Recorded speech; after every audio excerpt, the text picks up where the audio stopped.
Esports and Burn. And as you can see, all the way since minute number 7, it does seem like Orange were able to control the game so well. And with the objective control, they were able to use all the neutral objectives to ensure that they get more pressure, more map control, and from there on, they are the ones who are dictating the pace. They are the ones waiting for an opportunity to jump in, make a play happen, solo aim, very decisive on that circling eagle. And it seems like Burn just struggles quite a bit in figuring out when exactly are they going to go in. They keep trying to adjust to the aggression from Orange, but Orange were able to abuse that range as we were discussing before. So it makes it very difficult for them to actually get a foothold in these big fights. And of course here, as you can see, without the fighter airstrike ready, Burn can just pressure them back away with the damage coming in from the Blazing Duet, from the Cloud, jumping on the back line, from ATM diving towards the back line as well. All centers on whether or not Orange Esports will be able to get a pickoff and or maybe zone away members. And as you can see, when one member gets isolated, when one member of Burn gets focused down, and the rest of the members are unable to actually follow up and trade back that damage, that is where Orange get an advantage. And right here, you can see here, all the way from the early game, it seems like Burn, they're trying so hard to make a play happen, but with a Mathilda, right, all these pickoff potentials become danger zones instead, because Burn thinks it's going to be a kill, but the counter engage. The burst damage is available to the side of Orange Esports as well in the Beatrix and Lilia. It's a bit too much for them to underestimate in the early game, and this is the aftermath from one of the earlier fights where it's, as always, ATM is baiting everything out, and despite having advantage in DPS, Orange were unable to deal with ATM decisively, and Sion in particular tries very hard to get some of these steals on the Lords, but they don't really work out. And here we go. Off that play where Orange overextends to try and secure ATM, the whole team is able to collapse. Amalens is unable to escape anywhere, leaving 3 members down. And even then, they go for the re-engage. Stormy tries to make a deciding factor, decides to play, and he gets shut down, giving a lot of gold swing to Burn X-Flash instead. And right here, it's Subway, so they just keep taking turns, making these aggressive plays where their team essentially don't need to do this. ATM goes in for the play here, everyone focuses on him, and before you know it, the rest of the team, the rest of the members of Burn X-Flash jump on that gas pedal, and they just instantly rush down through, taking out the backline of Orange Esports. And with that Lord in hand, they just end the game. Some of the highlights from that game, from the early game, you can see that Amalens has a lot of priority for the side of Orange Esports. He is the main carry. Everyone else is going to be tanking, but you can see D7, Burn knows that as well, and they use a lot of resources to ensure that he gets shut down in the early game. And in these early fights, it's just very sporadic, and when that happens, it very much favors Orange Esports because they have a lot more tankier members, and they can have more AoE presence in the fight as well. But in the later stage of the game, you do see that the Blazing Duet does a lot of damage. ATM gets tankier and tankier, and the only real person that can do damage to him is going to be Amalens. And which is why it's so critical for Burn X-Flash to ensure that he gets picked off. When he survives, when he is just hitting back again and again, outputting that damage, they cannot deal with him. So in this fight where Amalens is not present, you can see that Burn X-Flash instantly get a bigger footing in that team fight. But even then, the Lord objective gameplay from Orange was just very impressive. And here, Burn switches the pace a bit, gets more momentum. But overall, that steal, man, that steal was absolutely what sealed the deal in the end. And you can see, I guess, that everyone figured, wow, it's 30 minutes, 80-second death timer, we lost the Lord. It's a bit too difficult because even the late game coming in from the side of Orange Esports isn't that bad either. Strong front line in that Uranus, and the Phobius and Irithel, if they are not caught, to ensure that they do find success. Because as you can see here in the early game, the damage potential from a Gusion, from an Amon is just so amazing. But against a Mathilda, it just allows you to get baited so much. And the Fighter Airstrike again and again has been a decisive tool. It's being used to zone, to secure kills, and of course to zone as well in those big lower team fights. All the way in the early game though, you can see the Geek Fam. They were just so aggressive, and Kadera, you already know, this is his signature pick. The Wallonby wasn't seen in match number 1, but in match number 2 right here, Kadera was able to do a lot of damage, and he was just so mobile, and RQ essentially has no answer, except for when Geek Fam gets overzealous. They commit fully on the base, even though they were a bit low on HP bars, even though they don't really have let's say, a lord to enable this ending push, and that is where RRQ Senna, they find an opportunity to just go in and get a moment to allow them to pick up some shutdown, some gold swing, and that is what GeekFam needs to make sure they avoid. Because especially with a team comp like this, with a lot of mobility, a lot of chase potential on that Phobius, a very good pick against a Mathilda, a 1-1, and a Benedetta. It's just too dangerous, too risky for you to play like that. But of course, when it comes down to it, when everything is going according to plan, that is where GeekFam just gets the very clean, very clinical, decisive team fights.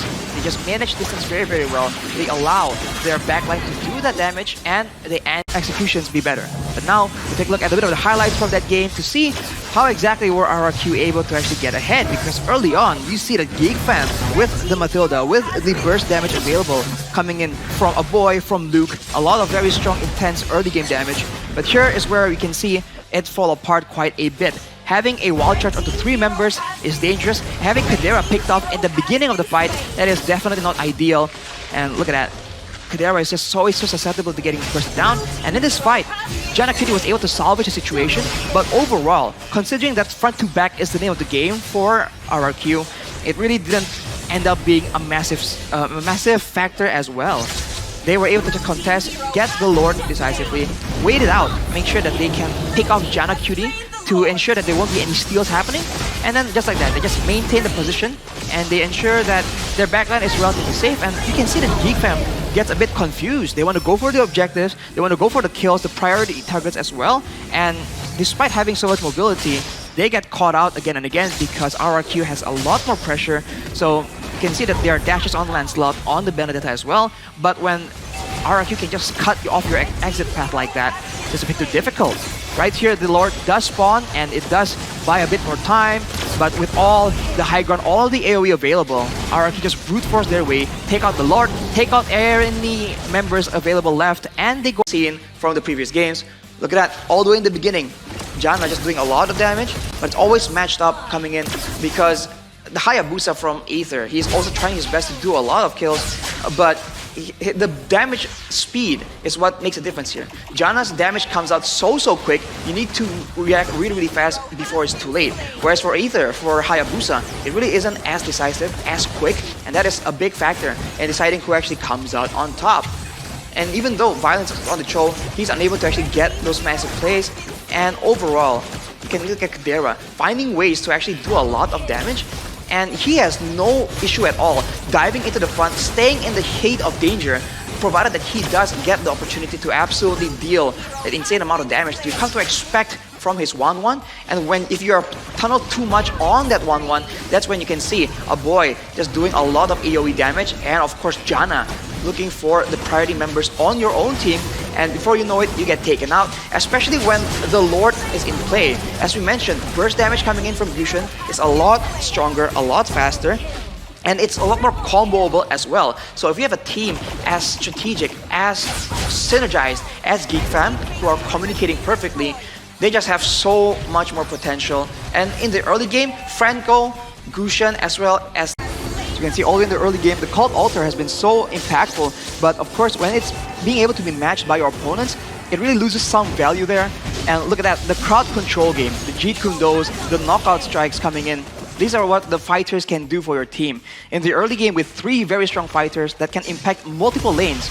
Look at Kelra, without any support here, there's nothing he can do. And even if Miko was there, you can make an argument that they are way too tanky to get punished by a single I'm offended, and that seems to be the same story again and again. And look at Nats whenever these fights happen, all the way in the side, and even when he's dipping out of the fights, he is taking out turrets, doing everything so efficiently. He never wastes a single moment. He always looks for something else on the map once he's done.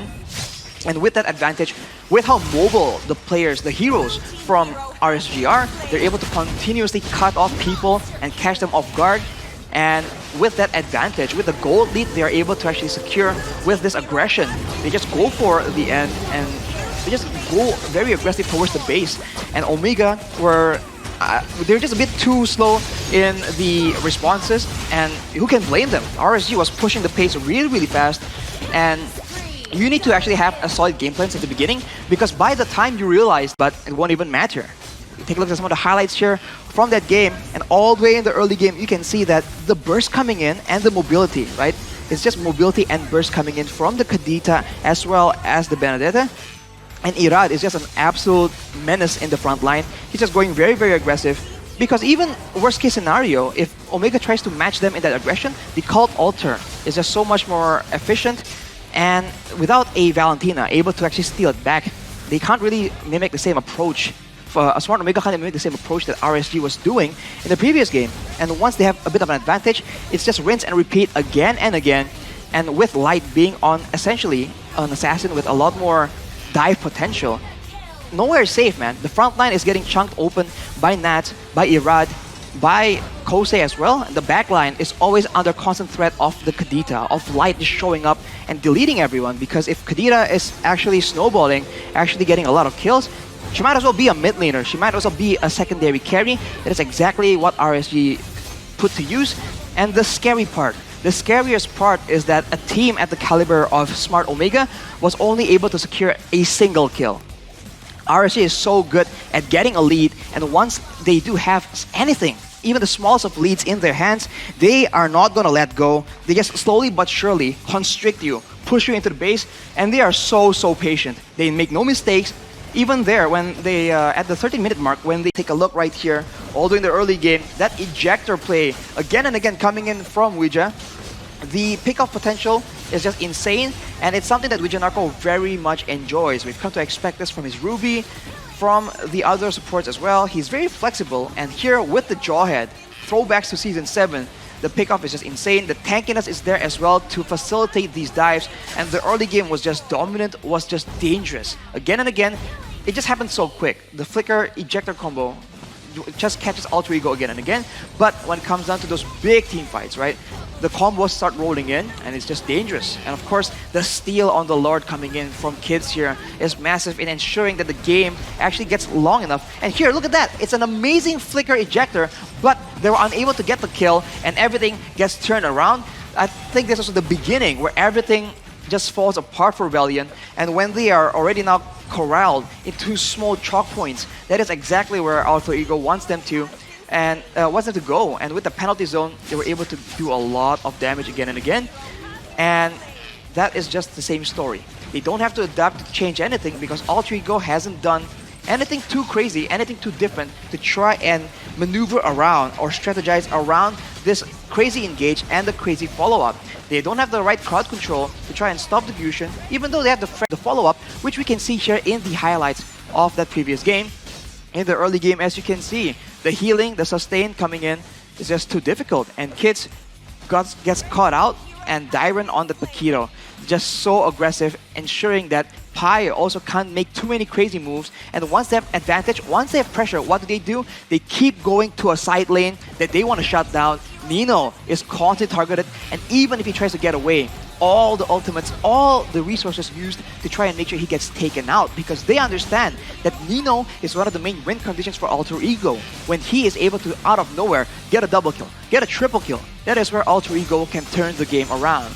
But here, they made sure that Nino is just way too weak, and even then, there was a moment later on where Alter Ego, right here, very good ultimate from the Terizla, and followed up by the Way of the World. It's still a double kill, but all things considered, Rebellion Zion still maintain control, and Kids is forced to do so many difficult things, make so many tough decisions here, because there's no option left open by Rebellion Zion. They predicted what Alter Ego is going to do, and they just wait for that engage because they know it's coming. They have seen that Alter Ego likes going for that combo. They saw how it worked well in the right moment, so they were just expecting it, and they were making sure that they were all in the right position to punish it. And with all the AO highlights showing again Alter Ego and the crazy plays they make all the way in the early game, going for an all-out brawl here and barely coming out on top. Everyone very, very low, including Kids on that Leomord. And this is how they play. And if it works out, it's great. But obviously, a lot of teams have learned, and against different opponents, it might not be as effective. Here with the Lord in the situation, they just go for that play aggressively. And they just are so good at managing distance. They weave in and out of range, making sure that Rebellion have to continuously keep guessing, keep being worried about the potential threats, And when they are overthinking it, that's where Alter Ego will pull the trigger, and it happens so quick. We talked about the penalty zone and how fast it comes out. That is exactly what they abuse in this game.